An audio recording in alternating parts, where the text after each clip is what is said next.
Welcome along, guys. We're at the Foxton Inn in East Meon, West Meon. I don't know, somewhere. It's closed anyway, so that's not important. What is important is this: the brand new 2020 Super Duke R. Now, I've had this bike for a week from KTM. I've been using it all week. I've been falling for it a little bit, but today in this video I'm just going to talk you through some of the features, how I've been getting on with it, what I think to it. I'm sort of quite liking this one. Join me for a chat and a ride on the new Super Duke. Roll the intro, Chopsy.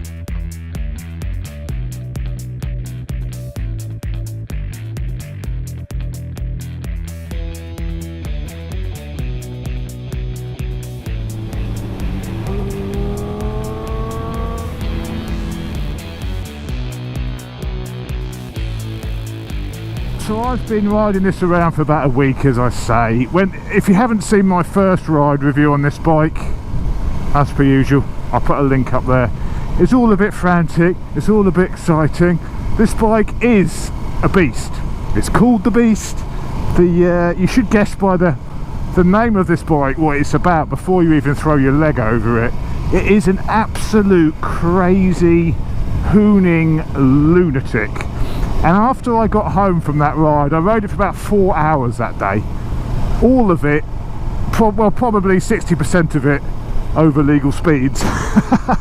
It is an amazing bike. And when I got off it, I was like, is this bike too much for the road? Could I ever control myself on a bike like this? And that was my biggest concern. And since then, I've tried to take it easy on it. And today, I've just been out poodling around, literally, and she's an absolute pussycat. I mean, that is the thing with it. That's what worried me the most. Would it just be too insane? And I'm so pleased to say that it isn't just a one-trick pony, this, or a one-trick beast. The last couple of years, manufacturers have nailed the fueling. These new Euro emissions, they've got them running pretty darn well. But this is a 1300cc monster. It's not going to be an easy bike to get the fueling set perfectly on. 5% throttle inputs, it's just very, very smooth, very, very nice, and it makes it an absolute joy just to poodle around, and you can do it. I'm now at the stage where I don't feel like I have to just go banzai everywhere, and that was my biggest worry. It can do the slow stuff. Bang it in third, 30 miles an hour. This is 2,500 revs. I mean, this, on the old Super Duke, this would be the... It would be that territory. It would be very uncomfortable to ride at this speed. But it's perfectly tamed, you know, absolutely minuscule throttle inputs. You won't even be able to notice me moving my wrist, but it's just beautifully fueled. 3,000 revs, third gear. Now, if I was to give this a bit of a handful, it would just take off. Watch this. 60 miles an hour. That is how ferocious it can be. But if you're gentle on the throttle, the low speed, low rev fueling is bellissimo. What's Austrian for bellissimo, for beautiful? I don't know. It's lovely. And then when you are on the faster stuff, the thing just handles now. It's just an absolute weapon on the twisty bits of tarmac. Gone is the poor front brake feel. Oh, where'd that Discovery go? Oh, he's gone. Gone is the poor front brake feel. Goodbye to the instability, and not instability, well, yeah, instability from the front end. Gone is all that. This thing is taut, this thing is tight, this thing is lean, this thing is mean. It's an incredible bike when you want to do some hoonage on it. Let's do another bit of overtaking grunt. Fifth gear, well, that is probably pushing too much. Fourth gear, 3,500 revs at 50 miles an hour. Let's overtake. Yeah, that's pretty easy. You don't even have to knock it down. That's just pulling from 3,000 revs. All of that grunt needs some serious brakes, and this bike has serious brakes. The latest Stylema calipers, Brembo master cylinder, fully braided lines. The old bike's brakes, I said in my first ride, the old bike's brakes were never as good as its competitors like the Tuono. They felt wooden, Not so on this. The brakes are absolutely incredible. Loads of initial feel and then just masses of stopping power when you stamp on them. That is complemented by the exceptional electronics on this bike. Full 9-axis IMU. Up, down, left, right, up, there. How many is that? Left, right, I guess there's 9 there. What that gives you is things like cornering ABS. So not only have you got ABS, but when you're stonking around the bend and you're giving it a lot of front brake, you've got that protection of the cornering ABS. Riding it, you don't even really notice it's got any. You really think you're some sort of road riding demon that you can control this machine. You don't even realise they're there. They're not intrusive. When they do activate, they're very, they're not obvious that it's doing anything, and that I think is the ultimate in electronics. You don't know you've got them. No one wants to feel like they're being held back all the time, and you just don't on this. These latest electronic systems are so clever. They're just there to help and complement your riding, not to hinder it.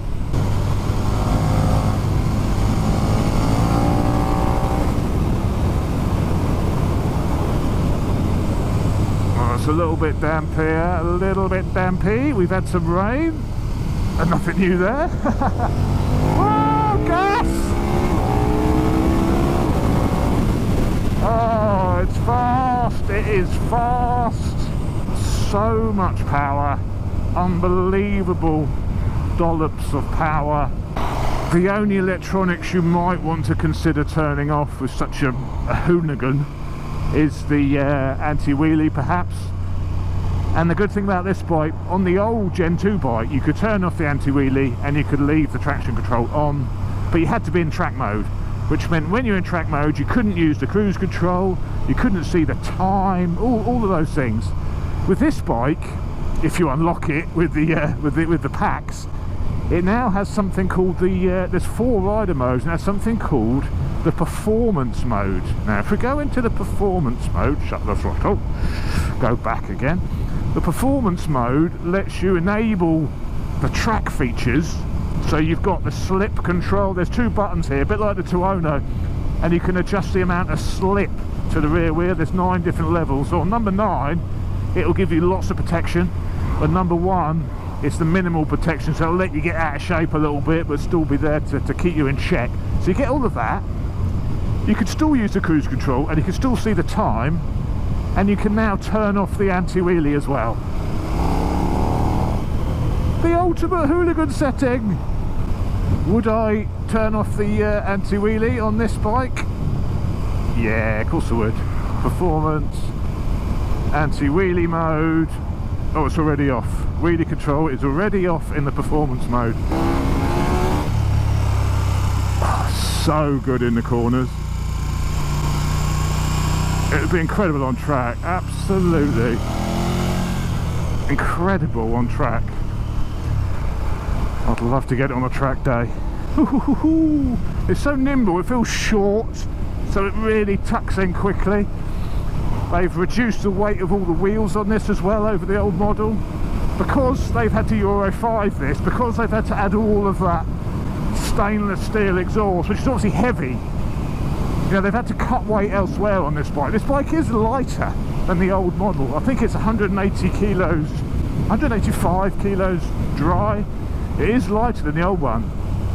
And they've had to add more stainless steel pipework for the cats and stuff. So that adds a lot of weight. So they've had to rethink where they're saving their weight. And they've done a lot of that on the wheels, the subframe.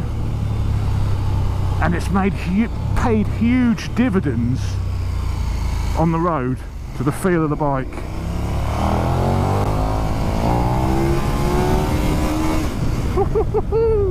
And there she is, the new Super Duke R. First up, we've got the stylemas on this, work absolutely fantastically. Above the stylemas we have the WP Apex suspension, and I like it on all the new KTMs. You get the travel adjuster, the little rubberized thing, so you can see how much travel you're using on your forks. I love that. I guess they didn't really need that before because they never had preload adjustment, but now they do have preload adjustment. For this year the headlight has changed again. Now there's a big slit down the middle and the air intake is actually in the centre there. Can you just about see the little mesh on there to stop the bugs getting in? But the intake is right at the centre of the bike, and it's the same design. You know, this piece of metal in the centre of the headlight acts as like the cooling for the LED headlights. So it's a very, very well thought out design, and I really like the look of the bike from the front. I think it looks really mean. New for this year is this carbon composite rear tail. Now the old bike of course was famous for its trellis frame. Yeah, that was one of the things which people sort of complained that was lost really, but this does have its advantages. It's a lot lighter. I think it gives the bike more of a sporty look, and apparently you can also take some ridiculous amount of weight on here, like 500 kilos or something. It's ridiculously strong, so you can literally pack your entire house onto the back of this bike for touring if you wanted to. And there's one other benefit to having this bigger rear. Look at this. And look, it's a bike with some rear storage. I could get something useful in that. That's actually a reasonable sized tail. I could get my whole fist in it. I can fist its ass, no problem at all. I could get my full McDonald's meal in there, my McDonald's breakfast, maybe even a small flask of whiskey or something. Absolutely fantastic. A bit of storage on a performance motorcycle, or any sort of motorcycle. That's amazing. A hooligan, plus she's practical. While we're at the back of the bike, the seats, I really like the finish on them. It is plastic, but it does have a quality feel to it. You've got a little R embroidered onto the rear tail, which is actually a decent size. I think you could get a pillion on there, reasonably comfortable. Whether they could actually stay onto the back of the bike and hold on is another matter. Talking of preload, this bike also has remote preload adjuster for the rear shock. Brilliant idea. I mean, a lot of bikes you've got the normal preload collar on your shock, but you can't really adjust it without taking the shock off the bike. It's not easy to adjust the preload on the rear shock. That is a really nice little touch, and I've actually wound in plus 10 worth of preload onto the rear shock because I'm a larger guy. So that's given me the option to tune it easily without having to break into the toolkit or remove the rear shock. So brilliant feature. The wheels are much lighter than the old bike. I didn't really like the design of these again when I first saw them, but again, they've really grown on me. The single-sided swinging arm is seriously beefed up for this year. Look at that big bit of extra bracing. And while I'm on my knees, while I'm down here, you can see the rear linkage on the rear shock. So that's enabled that rear shock to be much longer. Right, well there we are. I think that's the features pointed out. Let's jump back on. Yeah, so as you might have noticed, I'm quite taken with this. Are there any bad points? All I've spoken about is fantastic things about this machine. Are there any things I don't like? They're few and far between. There's a couple of small niggles. The indicator switch feels a bit cheap and nasty. It feels like it could actually maybe break off. You know, it's that would be a bit harsh, but it doesn't have a very nice feel to it. Also, the switchgear isn't illuminated, not on this side of the bike anyway. Even the 790 Duke had illuminated switchgear. There seems like a bit of a backward step not to have it illuminated. This is illuminated this side, but this isn't, so that seems a bit backwards. Other bad points, the mirrors, they're I don't know what it is, KTM and mirrors. I've had this one do the thing where it moves already. You know, they're actually pretty stable. I could see fine in them and they're quite a good position, but I'd probably take the mirrors off if this was my bike and do some sort of bar end mirror. They're not brilliant. Other bad points, God, there's not much, you know. There's not much at all wrong with this. You know, I was going to say the bad points is it's too much for the road. You know, that was my initial impression from my first ride. But after living with it a bit longer, I've seen that it can be a pussycat. It can be an absolute beauty through town. You know, it does tempt you to go fast because it has that grunt, you know, that instant power. When you first start riding it, it's addictive and you just want to open it up.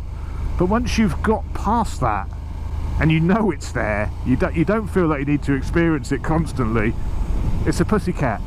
I think it would make a really good touring bike. One thing which could upset that is it's only now got a 16 litre tank. Because they've now added top feed injectors on this now, this has got another row of injectors in on top inside the airbox. It's they've had to reduce capacity on the fuel tank because they've had to cut out a bit at the bottom of the fuel tank to make room for the fuel injectors. So it's only 16 litres. The original bike, my old one, I think was 18 litres. So it's a couple of whole litres less, but KTM have improved the fuel efficiency of the bike. So, but I don't think they've improved it 2 litres worth to the tank. So I don't know what the range would be. I've not had a chance to try and do a mileage test on this, but it could be a problem on touring. You'd have to investigate that. Another thing, when you've got the wheelie control off, as I have now, there's no sort of display to remind you the wheelie control's off, and when you turn the bike on and off, it remembers all of those settings, which is great. I mean, that's been a criticism I've had of bikes like the Triumph, so you have to reset everything every time, which is great, but you just need to remember how you've got it set, because it doesn't even tell you the wheelie control's off. So this bike is a brute, and it will wheelie with any sort of misuse of the right hand. So that's the one to watch if you're a bit of a lunatic. If you're foolish enough to turn off the anti-wheelie, just bear that in mind. The sound of it is also amazing. For a standard exhaust system, it sounds incredible. I love the sound of the Super Duke. It's got a, you know, that big V-twin has its own character, its own sound. Nothing else sounds like it. It just sounds amazing on sort of overrun and on the power. I think a lot of that noise actually comes from the airbox. I think a lot of it is induction roar, but it is loud enough to live with the standard system on it. And this is another thing I love about this bike. You can buy it, you can unlock all of the packs and stuff. That is a bit of a bugbear. You've got to pay extra to unlock. The bike's already £16,000. It's an expensive bike.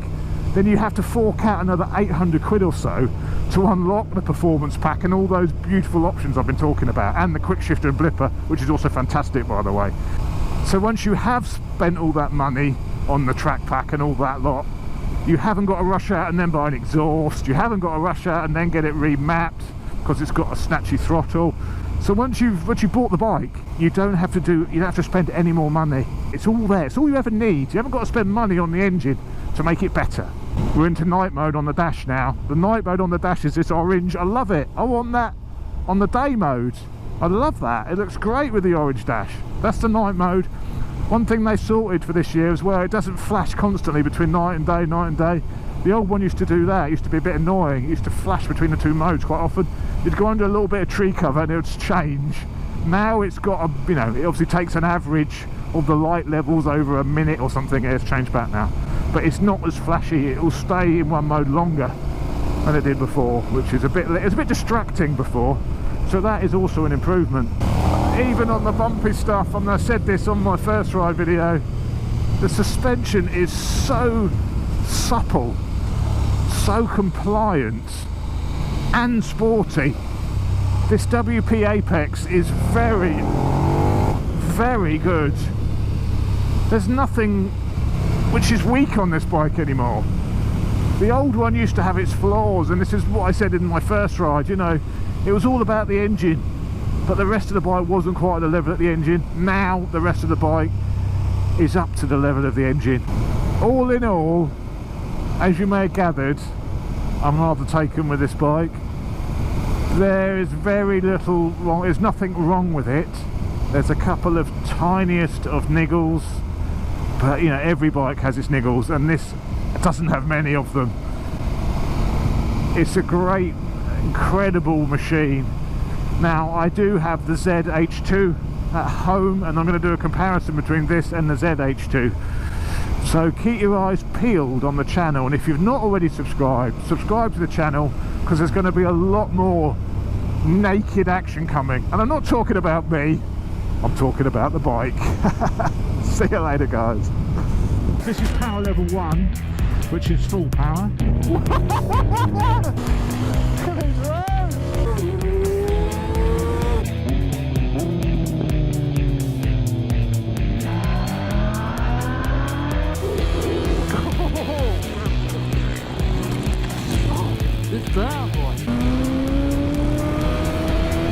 What's she done here? I told you I was scared back there. Whoa! I've never dropped a bike before in my life. Whoa! That's it. That's it. Listen to this.